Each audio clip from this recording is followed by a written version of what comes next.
Selamat pagi, Jess. Ini komen ini tak balas di sini ya. Nanti saya akan copy lagi di sebelah. Dari ibu apa ini? Dari Umi, ibu Umi. Umi, ini komennya tak reply langsung ya. Kripto lebih bagus dari emas ya Pak Jess. Bapak saya tidak pernah punya emas, sehingga bapak saya tidak pernah mewarisi emas ke anak-anaknya, apalagi saya ke cucunya, ke cucu saya, ke anak saya. Nah, kalau sekarang saya baru belajar, bersyukur saya. Saya bersyukur karena saya mengenal kripto. Saya tahu tentang kripto. Kripto itu lahir tahun 2008. Ya, kripto lahir tahun 2008. Dan ketika kripto lahir, orang tidak percaya. Kripto lahir itu, ya Bitcoin lahir itu tahun 2008, harganya hanya $10. Yang luar biasa, mengejutkan, tahun 2012 dia halving. Jadi teknologi kan blockchain ya, teknologinya blockchain. Nah, satu blok terjadi itu kripto membutuhkan waktu 210 blok. Nah, 210 blok itu terjadi dalam waktu 4 tahun karena satu blok itu 10 menit. 4 tahun sekali dia halving, kepotong. Jadi supply 50, kepotong setengah jadi 25. Itu tahun 2012. Sehingga orang terkejut dari itu, harga $10 naik menjadi $1.100. Nah, disitulah orang mulai FOMO. Tapi ketika tahun 2012 kripto ini menjadi $1.110, tahun 2013-nya turun menjadi $300. Nah, itulah yang membuat orang mengatakan kripto ini scam tanpa mereka mempelajari ilmu yang macam-macam. Lah, waktu itu saya tidak tahu apa-apa tuh. Anak saya malah tahu, tapi dia diam-diam baik karena yang begitu-begitu anak saya hanya mikir-mikir tok gitu. Dan hari-hari itu kan kita tidak familiar ya dengan yang begitu-begitu dan berpikir itu scam gitu. Nah, kalau emas tidak memiliki halving seperti itu, kripto itu supply-nya terbatas. Bitcoin itu hanya 21 juta tersuplai untuk bumi ini. Nah, sementara emas itu supply-nya tidak terbatas. Terakhir saya mendengar informasi yang namanya Elon Musk itu menambang emas di Mars. Jadi supply-nya emas makin tidak terbatas. Dan sekarang ini barusan tadi ya, hari ini ya tanggal 13 melihat party demo daerah saya itu JS Pati JS. Saya Kudus itu Pati. Pokoknya pemimpin-pemimpin daerah yang bergudil diturunkan sama masyarakat Pati itu. Nah, saya mendengar bahwa emas bisa dibuat dari merkuri. Tambah gila lagi.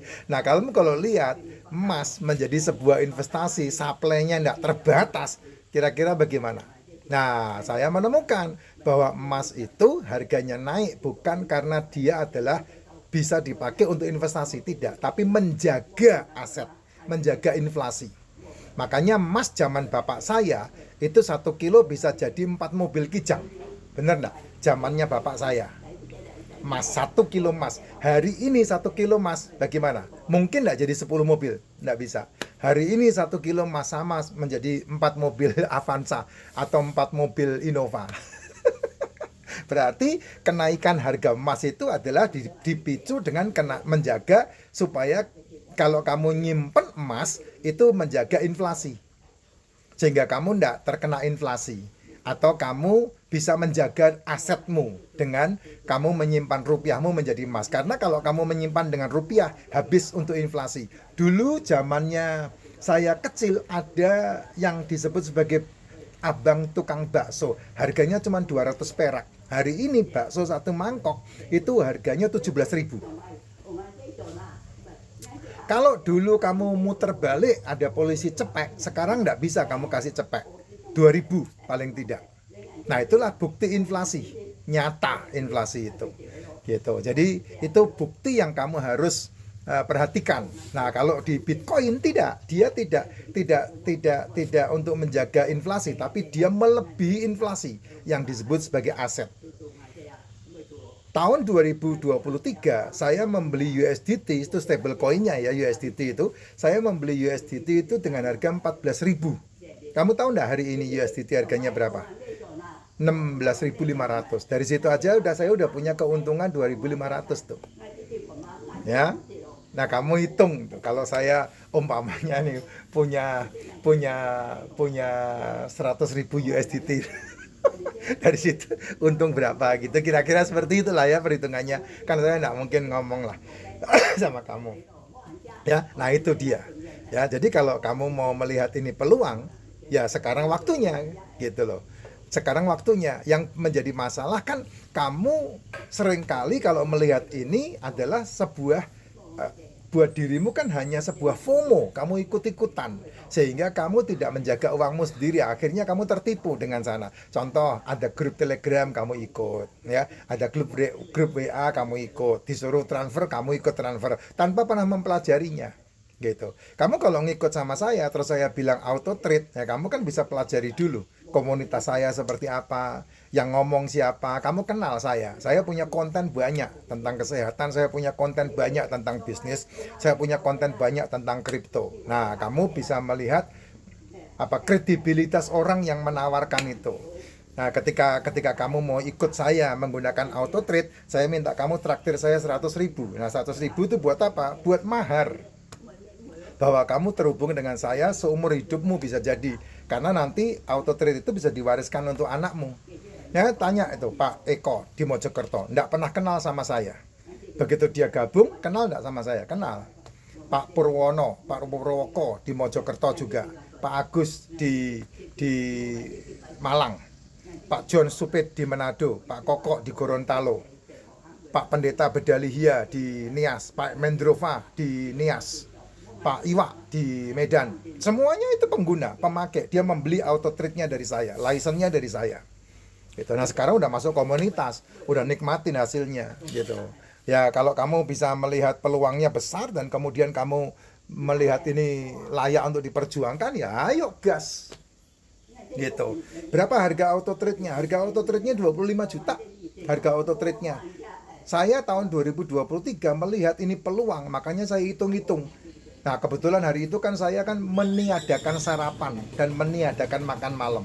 Nah, sarapan saya hitung 25.000, makan malam saya hitung 25.000. Kalau saya gabungkan sarapan dan makan malam tidak dilakukan sama saya, maka saya satu hari punya duit 50.000. Nah, 50.000 yang saya tabung 1 tahun 8 bulan saya bisa beli auto trade dengan cicilan itu. Tapi apakah mungkin saya nunggu 1 tahun 8 bulan untuk memiliki auto trade? Ya enggak mau lah. Ya kelamaan. Enggak bisa dapat duit cepat. Makanya utang, utang masuk untuk membeli auto trade-nya 25 juta, masuk untuk menabungnya 25 juta. Diputer. Dan kemudian saya mengembangkan bisnisnya. Karena ketika saya membeli auto trade, saya udah punya license.